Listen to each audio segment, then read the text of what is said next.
Big boy, interested in giving back to your community while making new connections in your neighborhood? Introducing Neighbor to Neighbor, a California volunteers network that empowers you to take action, contribute to local needs, and be a part of something bigger than yourself. Visit ca neighbors.com to learn more about how you can get to know your neighbor and strengthen your community. Neighbor to Neighbor, it takes a neighborhood. Hello. Good morning and welcome to Insight, a show about empowering our community. I'm Loraine Ballard Morrill. We talked to Bakari Sessions, author of The Moment, Thoughts on the Race Reckoning That Wasn't and How We Can All Move Forward Now. And we'll tell you about a program sponsored by the Women's Resource Center designed to support leadership and self-worth among middle and high school girls. But first, birth can be such a joyful thing. Mothers-to-be, fathers-to-be often have an idea in their minds about what birth is going to look like, sound like, and be like. But when a birth is premature, all of those fantasies and ideas of what birth should be like are out the window. So we're going to be talking about prematurity with Janae Johns, president of Once Upon a Preemie, Inc. We're going to talk about prematurity and also some support systems that are available out there. Janae, thank you so much for joining us today. Thank you so much for having me, Loraine. Well, let's start with an origin story. How did you get started? That's a loaded question. What got me started with Once Upon a Preemie was my own introduction to motherhood and delivering my son extremely premature and having a 3-month journey through the neonatal intensive care unit that was less than equitable and less than culturally sensitive to meet our family's needs.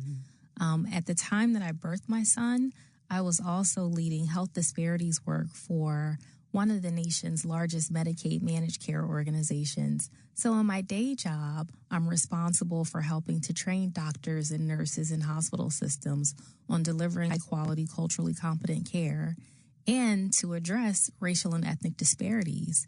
Yet when I birthed my son and we entered the neonatal intensive care unit, that wasn't our experience, and that bothered me to my core.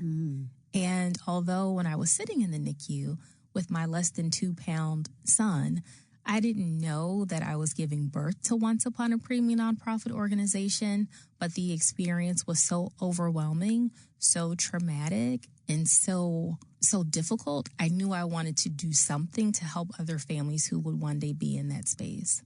Before we get into exactly what Once Upon a Preemie does, let's talk about prematurity in general. You mentioned something that's so critical, and that is the health disparities in our community, in our medical community, and how women of color, people of color, are frequently not given the kind of care and sensitivity that we all deserve, correct? And so I wonder if we can talk about what are some of the factors that you noticed in your experience, which was not a positive one, that really inspired you to start this organization? What sort of things happened? There were just a lot of observations that I made because I was in the NICU so much.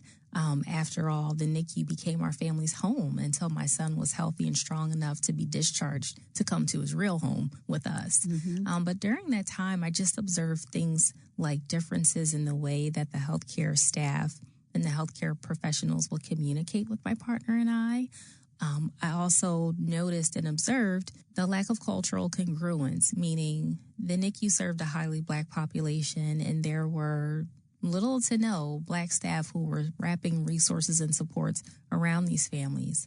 I also learned that although the larger hospital system provided Preemie Parent Support Group, and that's a group of families whose babies were once in the NICU who graduated and then would come back to provide resources and supports for families, were made available to other NICUs within this larger hospital system, but the system that provided care predominantly Black population did not.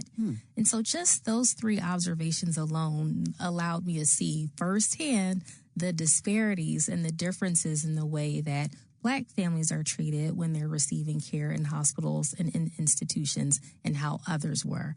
And again, this all went back to the work that I was doing for a living at the time. Yeah, so you come at it from a very well-informed background, and so you're able to take your extensive knowledge of the medical system and translate it into your mission, Once Upon a Preemie, Inc.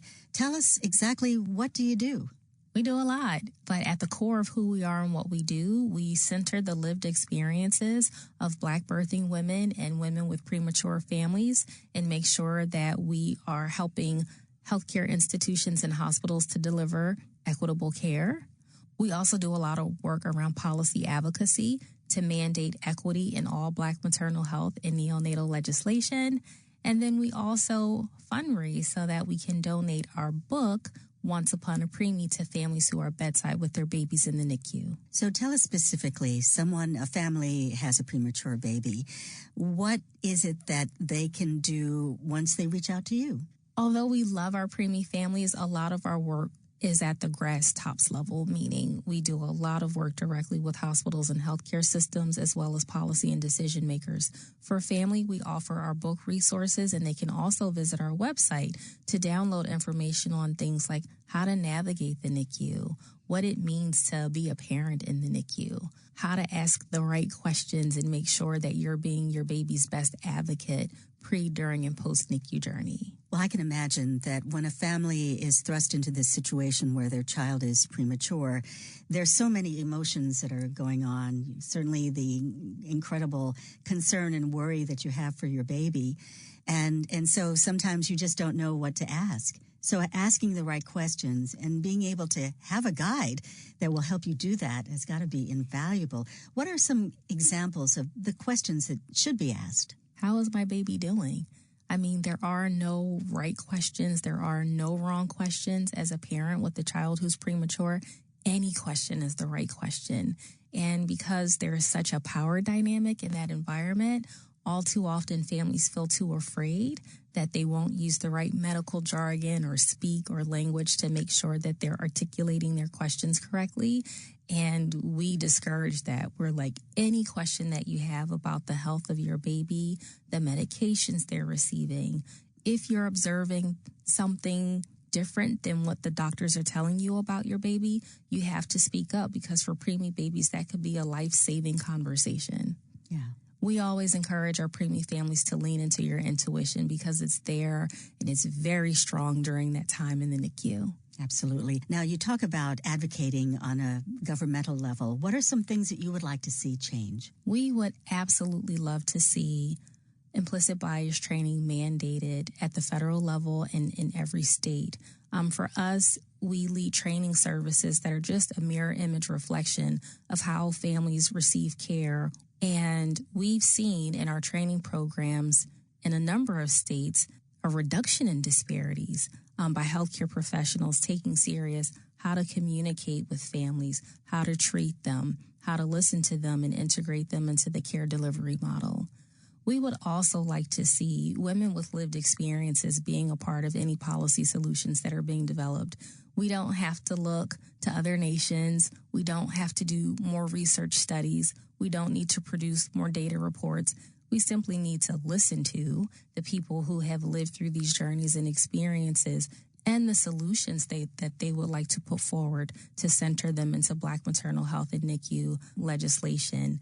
And then the last thing we would absolutely be honored to see our city, our state, and our nation move into is integrating doulas in the NICU. So many organizations and health insurance companies are now providing resources or reimbursement to get doulas or mommy's helpers for birthing women during their birthing journey.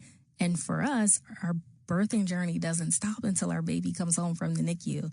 And so we would love to see that mommy's helper support during the NICU and post. So tell me, how is your baby doing now? How old is your baby?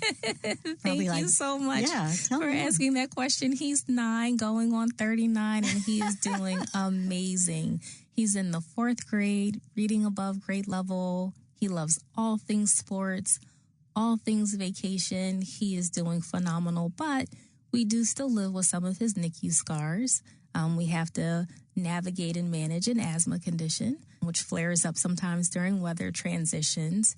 But the older he gets, the stronger he gets, the easier it becomes to manage that condition. That's great to hear. And I think that it's also good for families to know that a premature baby can be a healthy baby and a healthy child and grow up into a healthy adult, that the technology that is out there now has just advanced so tremendously that you could literally hold a premature baby. You said 2 pounds, probably you could hold your baby in the palm of your hand, right? That's how small they are. It just seems so inconceivable that a thing that tiny could grow into an adult, but it happens. And thanks to all the great research done by organizations like March of Dimes, premature babies do grow up into very healthy adults. And it's wonderful to know that there is an organization like Once Upon a Preemie, Inc., which is available out there for families who often are at a loss. They really don't know what to do, what questions to ask, or even how to feel about something that is probably so unexpected and really outside of their expectation of what they thought was going to happen. But there's a resource. If people would like to know more about Once Upon a Preemie, Inc., where do they go for that? Please visit www.onceuponapreemie.org. You can also find us on social media. On Instagram, we're at Once a Preemie. On Facebook, Once Upon a Preemie. Janae Johns, president of Once Upon a Preemie, Inc. Thank you so much. Thank you, Loraine. We'll have more insight after these messages.